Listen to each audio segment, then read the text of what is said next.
Okay, so you've been on a roll with this whole exploring consciousness thing. Yeah. Meaning wisdom, how they all connect, Yeah. how to cultivate them, why they even matter. Right. And this deep dive, this is going to blow your mind. Oh, yeah. We're going from, like, ancient shamanic rituals Uh-huh. all the way to, like, the cutting edge of cognitive science. Yeah. To see how these ideas actually connect. Yeah, it's really cool. What's wild is how these lectures, they show that like ancient cultures, they weren't just messing around. They No. had like seriously advanced techniques to boost their brain power. Right. Almost like, mindfulness prototypes way before their So time. we're talking like, I don't know, shamans, like Yeah. chanting, dancing around a fire, that kind of thing. Yeah. There's like real science behind that. Oh, yeah, it's way more than just chanting and dancing. Okay. Although I'm sure that was part of it. Right. But what these lectures highlight is Yeah. how these shamans would purposely play with like the meaning Right? of like objects and experiences, Okay. not to trick people, Yeah. but as a way to kind of hack into Right. deeper states of consciousness. Like a different way of thinking. Exactly. Yeah. Wow. They were tapping into the mind's potential in a way that we're only now beginning to like really understand. It makes me think of consciousness like a global workspace. Okay. Like, you're working on your computer. Yeah. It's like the desktop on your computer. Yeah. Constantly juggling all this information and is trying to decide like what's important and what to shove aside to Yeah. focus on. Exactly. And that's actually what these lectures call the salience landscape. Salience landscape. Okay. Yeah, what your consciousness decides to like focus on Right. in any given moment. Right. So imagine you're in a packed room, conversations are swirling all around you. Like, Your consciousness is what helps you zero in okay. on one conversation and filter out all the noise. We do that all the time Yeah, without even realizing it. exactly. It's not just about blocking distractions though, right? No. It's also like it's scanning for things that we can act on. Exactly, yeah. Yeah. And this salience landscape, it's not static. Okay. It's always adjusting to give you what they call an Okay. optimal grip Optimal growth. on your environment. Got it. So it's revealing what these lectures call affordances, Okay. which are possibilities for action that make sense to you in that moment. So our consciousness is like constantly looking out for these things that Yeah. we can actually grab onto. Exactly, yeah. Yeah. Think of a rock climber. So, They see handholds and footholds that a regular hiker wouldn't even notice. Right. Right. Their perception is tuned to those possibilities because, like, That's their goal. that's their goal, yeah. Yeah, that's so interesting. And that's their immediate need in that environment. So where do those aha moments fit into this whole thing? Yes. Because that seems like a shift in my salience landscape. Yes, you got it. Those aha moments, those sudden bursts of insight Yeah. where everything just clicks into place, Yeah. those are like prime examples. Oh, wow. It's like your perspective suddenly shifts and it reveals a solution Right. or a deeper understanding that was hidden before. That you couldn't see before. Yeah, and what's even more interesting is these lectures suggest that we can actually cultivate these shifts. Really? So we can train our brains to have more aha moments. Exactly, yeah. Okay, how does that work? It's about intentionally disrupting our usual thought patterns. Okay. Um, So not emptying our minds, no, but engaging with them in new ways. exactly, yeah. Okay. Think of it like, shaking up a snow globe. Uh-huh. Those disruptions create the perfect conditions for insight and transformation. Okay. And that's where things like meditation come in. Right, so it's like a Yeah. de-automation hack Yeah, exactly. for our brain. These lectures actually talk about de-automatization, Oh, wow. which is basically like by adding more variety to our experiences, Uh-huh. we challenge our assumptions Right. and we break free from rigid thinking. Right, because we get stuck in these routines. Yeah. And our thinking becomes very rigid. Exactly. But if we shake it up, then we can start to see things from a fresh perspective. Exactly. Yeah. So meditation is like a de-automatization hack Yes. for our brains. Exactly. Yeah. And this brings us to insight, Okay. which is, Yeah. these lectures emphasize that it's more than just solving a problem. Okay. It's actually, it's a fundamental process that reshapes how we understand ourselves. So the real shift in understanding. Exactly, yeah. It's not just a quick fix. It's like a fundamental shift. And it helps us connect seemingly random experiences to reveal deeper patterns Right. that lead to profound personal growth. Like when a child learns to walk. Yes. They fall down, they stumble, Yeah. they keep trying, and then suddenly they're walking. Exactly. Yeah. It's like Yeah. each attempt helps them refine their understanding until suddenly they have it. Through there. Yeah. Wow. And so these lectures actually call them systematically penetrative insights, Oh, wow. which I love That's a good one. because it really highlights how these insights kind of like Yeah. they penetrate. They go deep. They go deep. Yeah. Yeah. But here's the catch. Okay. True transformation. Yeah. It isn't just about changing our thoughts. Okay. It's about a shift in our very being. So it's not enough to just think differently. Yeah. We have to actually become different. Yes, exactly. Oh, wow. And these lectures call it participatory change, Okay. and it involves our entire being. Our whole being. Our whole being, yeah. Wow. It's like learning a martial art. Uh-huh. You don't just learn about the technique, you Yeah. embody it Right. so that it changes your actions and reactions. It changes you. It changes you, at the deepest level. Wow. But, and this is important, Okay. these lectures warn about the dangers Okay. of what they call parasitic processing. Parasitic processing. That sounds scary. Yeah. What is that? So think of it like a parasite that latches onto your mind Okay. and it just feeds on your mental energy. Oh, no. Right. Stealing your brain power. Exact. These are those negative thought loops, those self-sabotaging patterns Yeah. that can really mess with our well-being. So like when you're stuck in a spiral of anxiety or worry and you just can't get out of it. Exactly. Yeah. Yeah. Or think about addiction. Right. Right.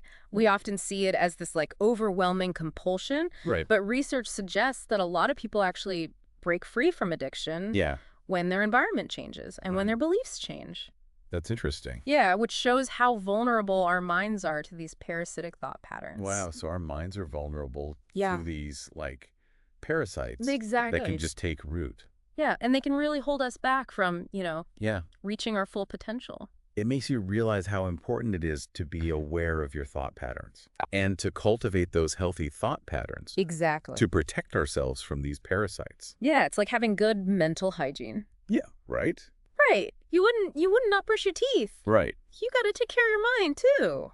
So how do we fight back? Well, that's where the wisdom of the ancients comes in. Okay. These lectures, they spend a good amount of time exploring different schools of thought, like the Epicureans, the Cynics, the Stoics. Right. They all offer, really unique perspectives on how to navigate the human condition. Right.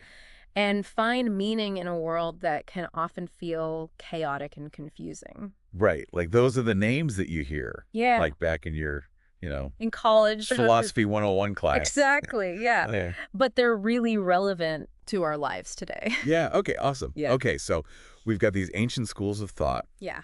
and they're offering us these different paths to meaning, to well-being. Right.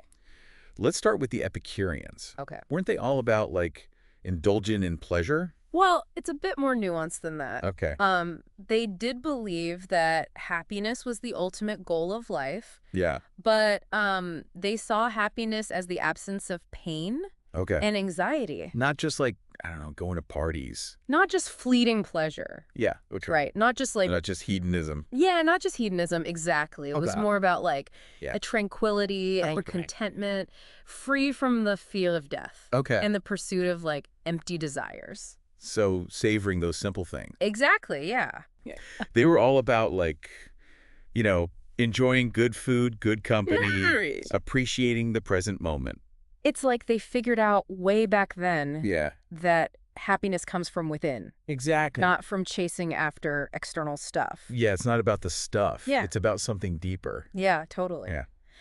So what about the Cynics? They were a little more, I don't know. Yeah, the Cynics were definitely the rebels Than... of the ancient philosophy world. Okay. Yeah, they they really believed that society corrupts us, Okay. that all those rules and Mhm. expectations, Right. they pull us away from our true nature. Interesting. Yeah, and they advocated for Like a simpler life. a radical simplicity, Okay. a life lived in accordance with nature, Okay. free from material possessions, social status. So like ditching your smartphone, Mm-hmm. living off Yeah. the grid, that kind of thing. Yeah, I mean, and they would ask, like, Yeah. do we really need all this stuff? Right. All this complexity? Yeah.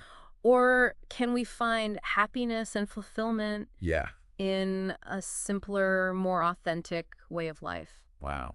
Yeah, they were definitely ahead of their time in a lot of ways. They were like the original minimalists. Yeah, exactly. Okay, so we've got the pleasure-seeking, but not really Epicureans. We've got the society-rejecting cynics. Yeah. What about the Stoics? Okay. They're the ones who are all about Yeah. keeping a stiff upper lip, right? Well, there's a lot more to Stoicism than just like Yeah. suppressing our emotions. Okay. The Stoics, they believed that true happiness and freedom came from accepting what we can't control, Okay. like death, loss, misfortune, Yeah, the hard stuff. the hard stuff, yeah. Yeah. And focusing on what we can control, which is our own thoughts, our actions, Right. our reactions to whatever life throws at us. Our attitude. Exactly. So they were all about cultivating virtue, wisdom, Okay. living in harmony with the rational order of the universe. So it's about finding peace amidst chaos Exactly. by choosing how we're going to respond Yeah. rather than just letting our emotions run wild. Yeah. They believed that by mastering our minds, Yeah. we could find tranquility and fulfillment no Yeah. matter what external circumstances we face. So do they have like practices and stuff? Oh, yeah, absolutely. What would they do? One of their key practices was something called negative visualization. Negative visualization. What is that? Yeah, where you intentionally imagine losing the things you value. Wait, really? Yeah. Why would you do that? It sounds kind of depressing. Yeah. But the idea is that by contemplating the impermanence of all things, Okay. our health, our possessions, even our loved ones, Yeah. that we actually appreciate them more in the present moment Okay. and we cultivate a sense of gratitude. So it's like that saying, Yeah, you don't know what you've got till it's gone.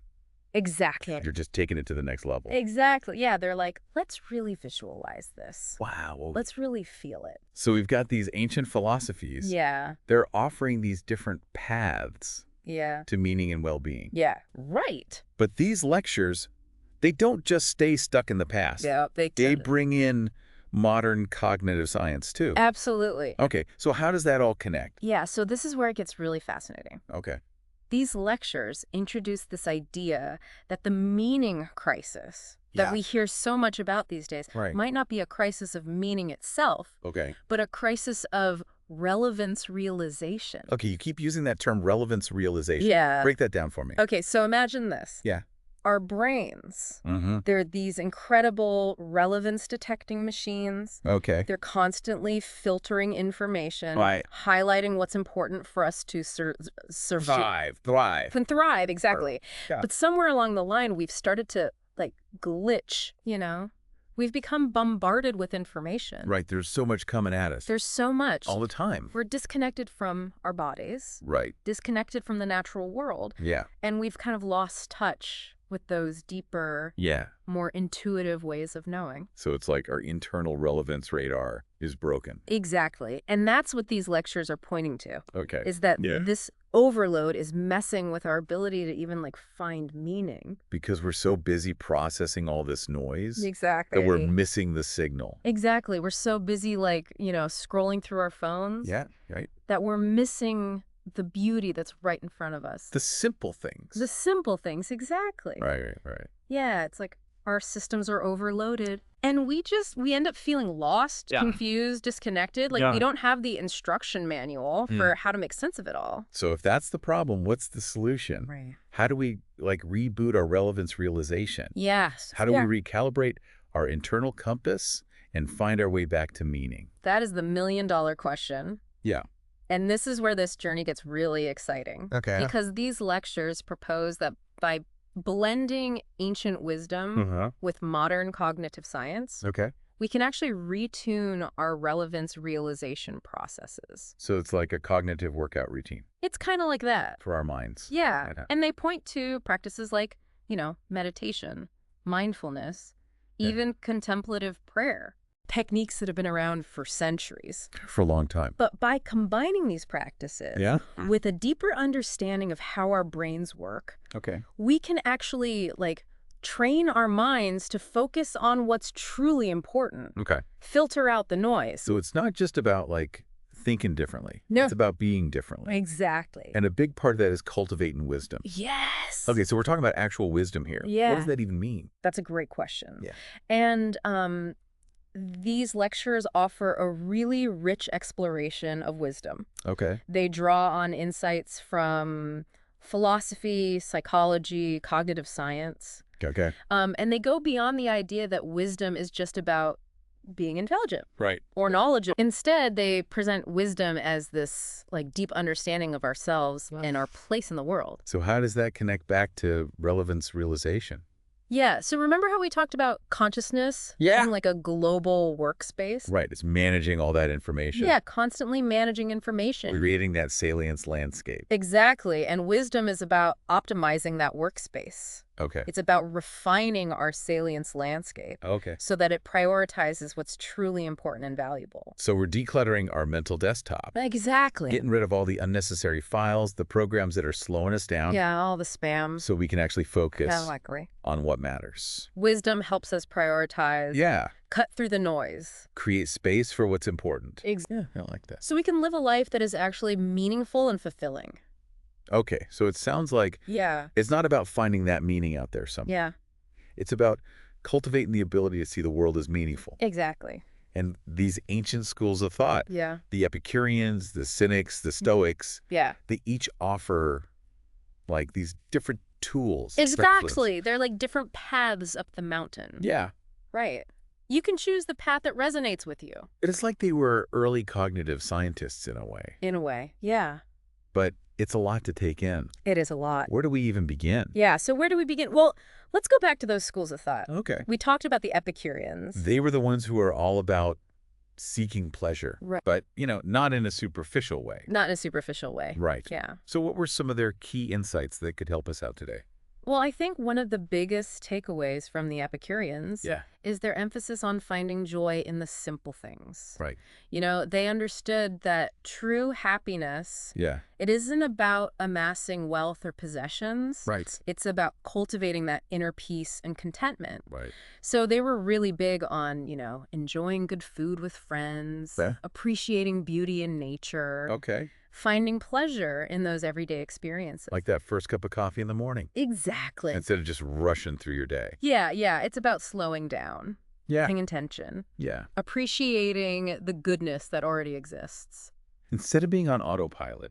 Exactly. Yeah. It's Yeah. we get so caught up Yeah. in the doing Right. that we forget to actually be present. Be present for our lives. Exactly. Another Epicurean principle that I think might resonate with people today is their focus on accepting our mortality. Yeah, that one's a little bit tougher. It's a little heavier. A little heavier, yeah. Yeah. Why would we want to focus on that? Right. It seems kind of morbid. Yeah. But the Epicureans, they believed that by accepting the reality of death, Okay. we actually free ourselves to truly live. Oh, interesting. Okay. Yeah, when we're not constantly fearing death, Yeah. we're more able to appreciate the present moment Right. and to make the most of the time that we have. That is an interesting way to look at it. Yeah, Because it's like, yeah, you're right. It's going to happen. it's going to happen. We're all going to die. We're all going to die. It's part of life. So it's not something to fear, but it's, It's a reminder a reminder Yeah. to appreciate what you've got to savor life. while you can. Well, you can, yeah. Yeah, I like that a lot. Yeah, and that ties into another key Epicurean idea, Okay. which is managing our desires. Okay. So it's not about Yeah. denying ourselves pleasure, Right. but it's about choosing pleasures wisely Okay. and recognizing that true happiness comes from wanting what we already have, Oh, wow. not constantly chasing after more. Yeah, that's a big one. It is a big one. Because so much of our suffering comes from Yes. wanting what we don't have Yes. instead of appreciating what we do have. Exactly. Yeah. That's the root of so much suffering. Okay, so the Epicureans, they definitely offer some good stuff. Yeah, they do. Some good food for thought, so to speak. Yeah. Yeah. What about the Cynics? They were all about challenging the status quo, Right, yeah. embracing a simpler life. Yeah. While the Epicureans found joy in simple pleasures, Yeah. the Cynics took it a step further, Okay. advocating for a more radical Yeah. rejection of societal norms and Yeah. expectations. Okay. They believed that true freedom came from living in accordance with nature. So if the Epicureans were about finding contentment Yes. within the system, Yes. the Cynics were more about questioning the system itself Exactly. Yeah. Yeah. Right. They were like, wait a minute. Why are we doing things this way? and just living more authentically. Exactly. Yeah. Yeah. They were the original minimalists, you Yeah. know, living simply Yeah. and challenging others to do the same. How radical would that have been back then? I know, right? In ancient Greece. To be like, you know what? I don't need all this stuff. Right. I'm going to go live in a barrel. I'm good. I am good.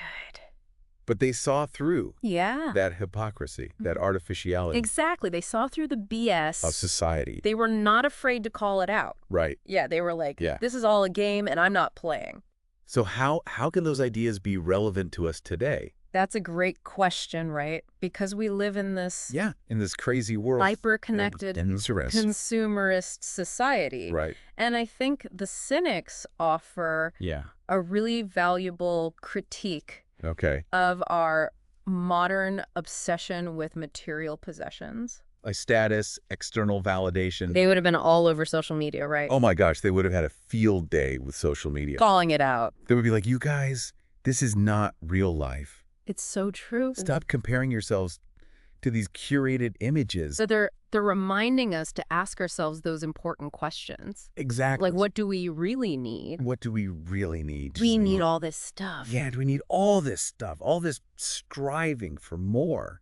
They sound like they would have been Yeah. big proponents of the minimalist movement. Oh, absolutely.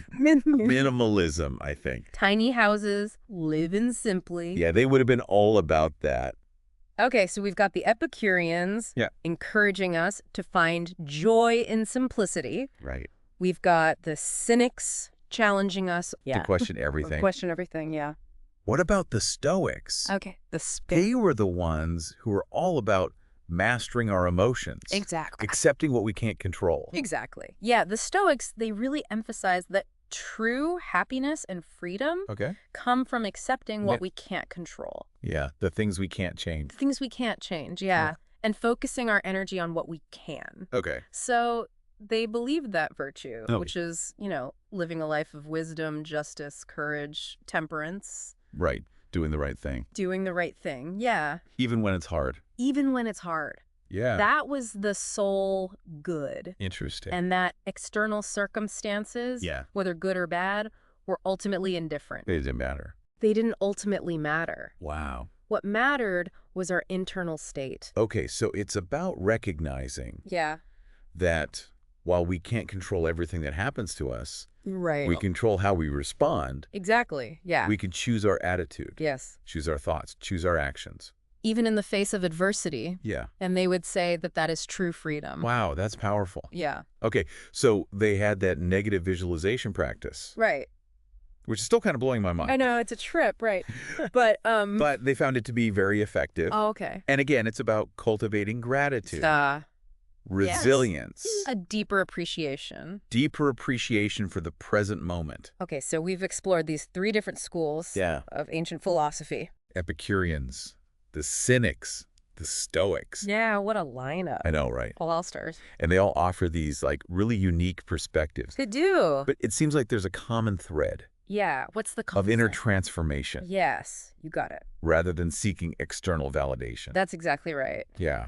Each of these philosophies, in their own way, emphasizes the importance of Mm. cultivating inner strength, wisdom, and virtue Right. as the foundation for a meaningful and fulfilling life. It's about who you become, Yes. not what you have. Exactly, not what you achieve. It's so fascinating how these ideas I know, right? from thousands of years ago Yeah. are still so relevant. They're timeless. They're totally timeless. Yeah.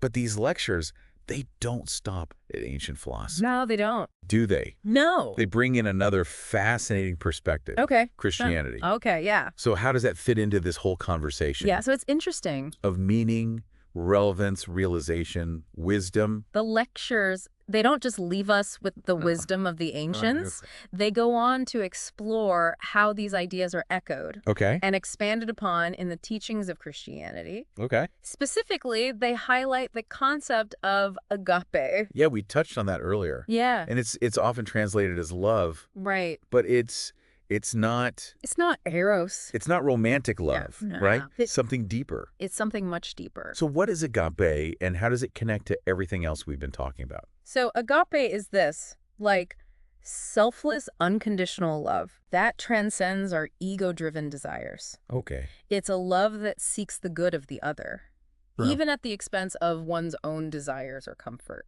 so it's not just a feeling. No, It's a choice, it's a choice. a way of being. It's a way of being in the world, yeah. And these lectures suggest that it can transform Yeah, our relevance realization, exactly. like rewiring our minds Yes. to see the world through this lens of loving compassion, Yes, it's like putting on a new pair of glasses. shifting our focus from those self-centered desires Yeah. to the well-being of others. Exactly. It's like shifting from Yeah. what's in it for me to how can I be of service? That's a pretty radical idea. It is radical, especially in our individualistic culture. Yeah. But it's also incredibly hopeful. Right.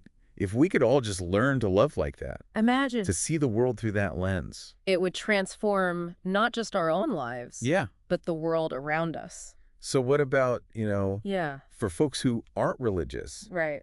can they still cultivate this kind of love? That's such an important question. Yeah. And these lectures, they emphasize that. The Mhm. principles of love, compassion, No? self-sacrifice, Right. those are universal. Okay. They're not limited to any one religion or belief system. Right, because we see it all the time, Exactly. in acts of kindness, generosity, service to others. All the time. It doesn't have to be. It doesn't have to be religious. Yeah. It's about aligning your actions with your values, Right. living a life Living a life that reflects the kind of world you want to see. regardless of your beliefs. Exactly. Yeah. And that's a message that I think resonates It does. deeply with people Yeah. across cultures and belief systems. It's like tapping into our shared humanity. Yes. That interconnectedness. That binds us all together. All right. So we've covered a lot of ground, We have from ancient philosophy to modern cognitive science. a whirlwind tour Right. of the mind. From the meaning crisis Yeah, to the transformative power of love. it's a lot. It's a lot. But there's one more perspective that I want to make sure that we explore before we wrap things up, Okay, what's that? and that is Gnosticism. Ah, Gnosticism. So this is the one where Yeah. it's all about escaping from this reality. Right. Like, we're all living in the Matrix. Yeah, that's one way to look at it. Right. Although it's a bit more nuanced than that. Okay. Gnosticism is a complex and diverse tradition, Okay. but one of its central themes Yeah. is this idea that we're living in a material world Yeah. that's like a pale imitation of a higher Okay. spiritual reality. So there's like a deeper... The deeper reality. Yeah. Okay. That's out there. And we've forgotten about it. We've forgotten about it. And this material world, it's Mhm. kind of like, a cosmic classroom Okay. where we're here to learn and evolve. But it's not our true home. It's not our true. I can see where the Matrix comparisons come in. I know, right? But isn't that a little bit, I don't know, Yeah. escapist? Yeah, that's a common critique of Gnosticism. It's like we're just ignoring all the problems of this world Right. and just wishing for a better reality. And there is a danger in that, right? Right. Of becoming so focused on a spiritual reality Yeah. that we neglect our responsibilities in this one. Right. So it's about finding that balance Okay. between, pursuing spiritual growth Yeah. and engaging with the world as it is. Right. So keeping one foot grounded in reality while still reaching for something more. Exactly. Yeah. So how can we use that in our lives in a way that's Yeah. both personally transformative but also socially responsible? Yeah. That's the key, right? Yeah. It's like how do we hold these two things in tension? It can't just be about escapism, Right. right? Yeah. It has to be about something more. It has to be about something more. Okay, so how do we do that?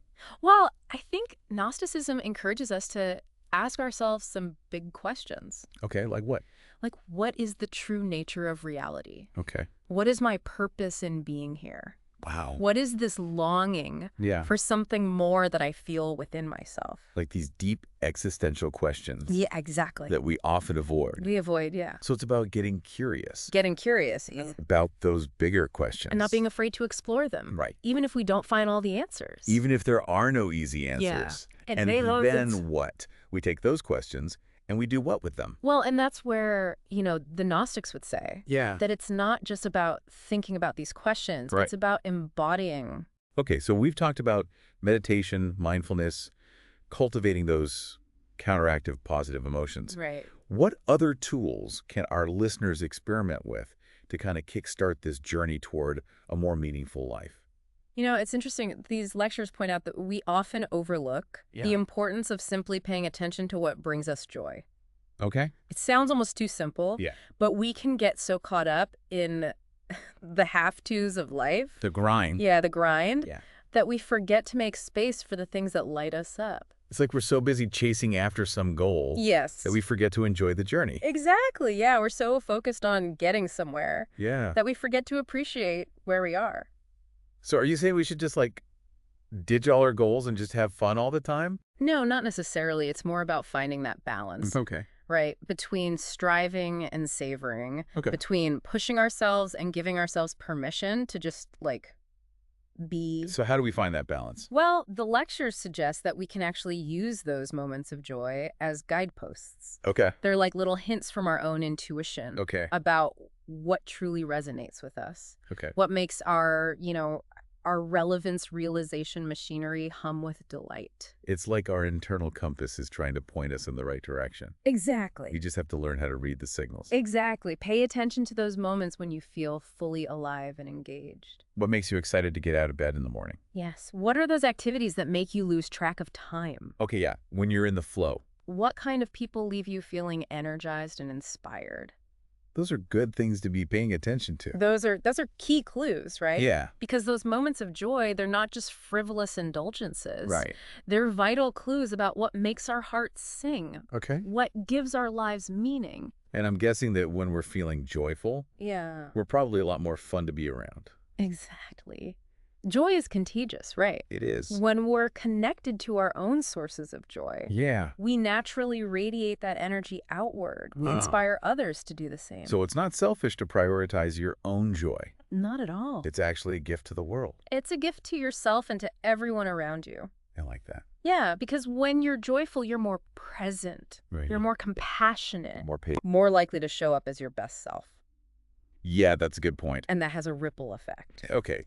So we've talked about cultivating mindfulness, Yeah. exploring ancient wisdom, engaging with our inner landscape through practices like meditation, Right. prioritizing joy and play. It's important to have fun. Yes. Right. It is. Life shouldn't be all serious all the time. What other tools or practices did these lectures suggest? Well, they also highlighted the importance of finding meaning through service to others, Right. Making a difference. making a difference, contributing to something larger than ourselves. Right. Because it's not all about us. It's not all about us. It's about recognizing that we're part of something bigger. Exactly, and that we have a responsibility to Right. contribute to the well-being of that larger whole. Yeah. I like that.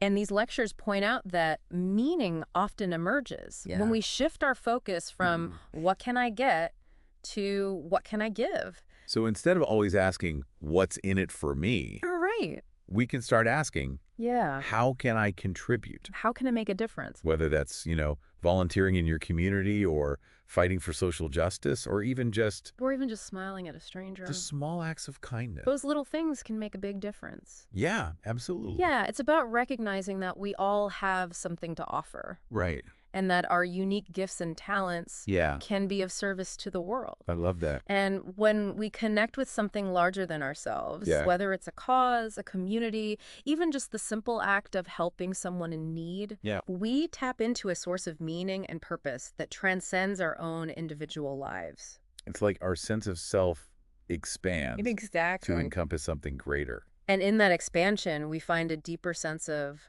belonging Yeah. and purpose. Wow, I really love that. So to wrap things up, Yep. we've covered a lot of ground in this deep dive. We have from ancient wisdom to modern cognitive science From the meaning crisis to the transformative power of love and service. It's a lot to digest, but I think the overall message is one of hope. Okay. The meaning crisis isn't a dead end. Yeah. It's a wake-up call.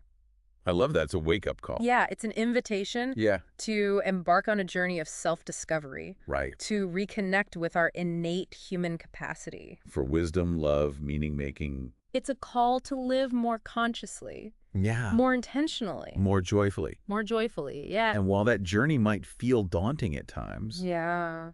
remember, you don't have to walk it alone. You don't have to walk it alone. Right. Reach out, connect with others, Find your people. support each other on the journey. Absolutely. We're all in this together. We are all in this together. And that journey itself, that's where the meaning is. That's where the meaning is. It's not about the destination. It's not about the destination. That's about the journey. That's about the seeking, the questioning, Yeah. the trying, the failing, The growing. the growing, all of it. That's where we discover who we are. And what truly matters. Wow. That's beautiful. Such a great place to end this deep dive. Yeah, thanks for having me. Thank you so much for being here. It's been a pleasure. To our listener, thank you for joining us on this journey, and we'll see you next time for another deep dive. See you next time.